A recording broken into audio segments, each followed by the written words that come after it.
started drinking when I was 13, and it made me feel so cool that I just never stopped. Yeah, the Lord rescued me from that. But I'm gonna play a song right here that, I mean, honestly, I'm sitting here right now. I play this song every night, and it baffles me that I get to play it. This isn't a performance. This is just sitting in my living room. I'm gonna share with you something that happened to me that honestly I don't think I'm quite certain that I'm equipped, worthy to even share this message with y'all, because it's such a great story. And then three, it just blows my mind every night that I sing this song, because I'll tell you what, I wrote this song as a non-believer. I wrote this song as an atheist. I would have told you I was an atheist and that I believed there was no God, and I would have told you I was fine with that. But I'm gonna sing you a song about a friend of mine, and his name was Craig. And there we go. 11 people are ready to hear this song. And I'm gonna sing it. But if you just bear with me, I swear I'd be the worst preacher ever. I'd be so ADD, and I'd talk about things that I'm not supposed to talk about, and I'd probably say a bad word here and there. And we're working on that. And but man, this guy Craig, he invited my wife and family to a church. This was probably about 10 years ago. I was working at Costco, and honestly, I was an angry individual. I was nothing was happening musically. I was hammered every day from the time I woke up to the time I went to bed. And this guy comes out of nowhere and he invites us.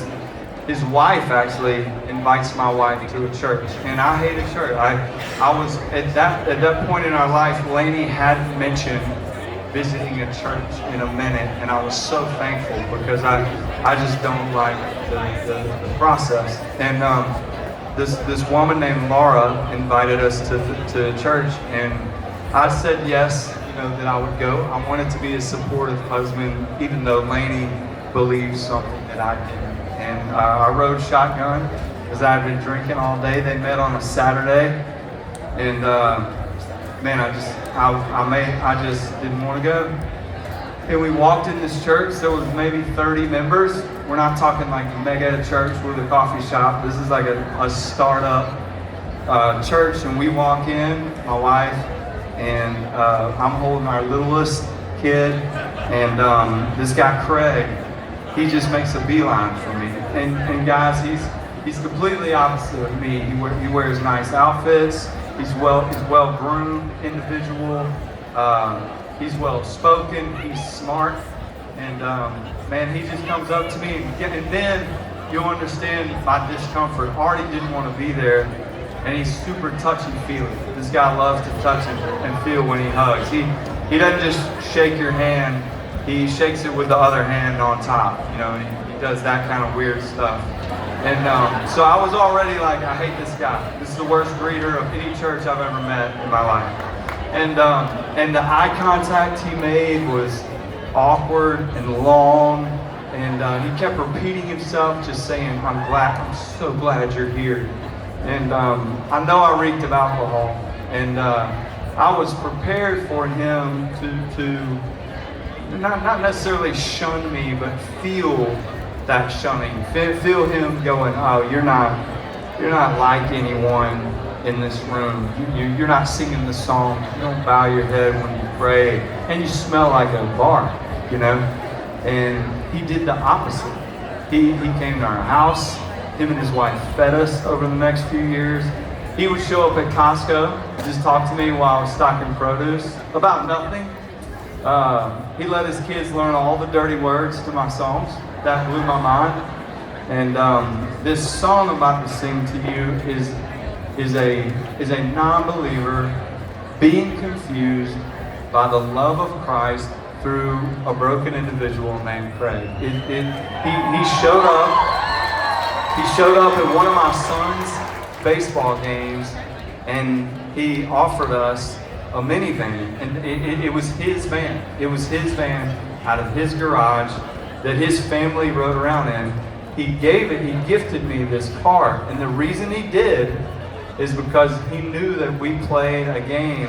We had one car, and every time a cop would drive up while we were in this Honda, I would yell, "Cop," and all my kids would dive down in the floorboard and hide so we didn't get in trouble. And so Craig relieved this burden. Now I wish, as the story states in the song, I wish I was thankful. I wish I was ready to receive this gift. I wish I had been humble, but I was mean. I was embarrassed. I had a massive ego that was getting destroyed by a gift. And I'll never forget, Craig said something to me that night. He said, "Man, somebody has done this for me. Would you please just let me do this for you?" And that gave me permission to need. And once my daughter Leela said, "Dad, just take the car." I drove home, and as I drove home, I saw my children all buckled up safely, and it wrecked me. It brought tears to my eyes. And Craig's my best friend now. And again, I went home, started writing this song, and this is it. You know, I never intended to sing this song as a message, as a way to share Christ. I didn't know Christ at that moment, but that's what I'm trying to do now by telling you that story. So this is the story of Craig.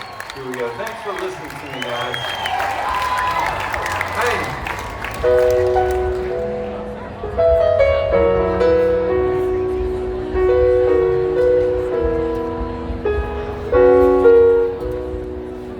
I met Craig at a church called Redeeming Grace.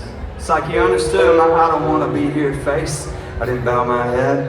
I smelled like beer. And he just shook my hand. He said, "I'm glad you're here." He says, "We'll all be judged," but he was never judgmental. And even though my songs, they don't belong in no hymnal, he quote me my lyrics. He slapped me on the back. He said, "Man, you got a gift. How you write like that? Yeah, I know. It sounds cool, right? Not your typical kid from Sunday school, right? I still ain't figured out church yet. But Craig, I guess at night can't walk on water or turn a Napa Valley red. But he just might be tight with a man that did. No, he's not the light of the world, but I wish that mine was bright as his. Yeah, he just might be tight with a man that is. Let's go!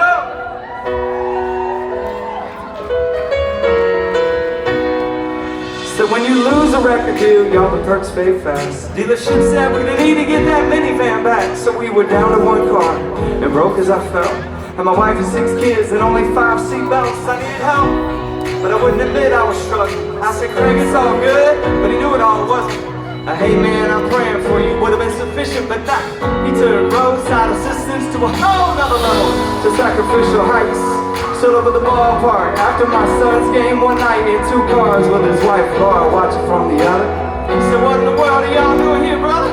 He just laughed beside an old Chrysler Town and Country van with the keys and the title, the pen in his hand. Said, "Man, all you gotta do is sign an insurance." So I said, no way," but he wouldn't take nah for an answer.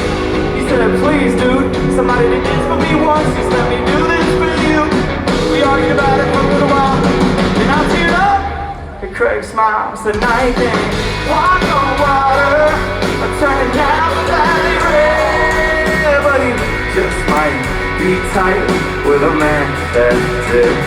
And he ain't the light of the world, but I wish I was bright as his. Yeah, he just might be tight with a man that is." Let's go!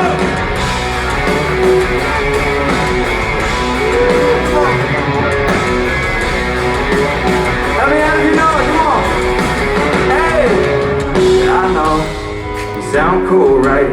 Not your typical kid from Sunday school, right? I still ain't figured out church yet. But Craig, woo! Tonight can't walk on water, I'm turning down the valley red, but he just might be tight with a man that did. And he ain't the light of the world, but I wish I was bright as hell.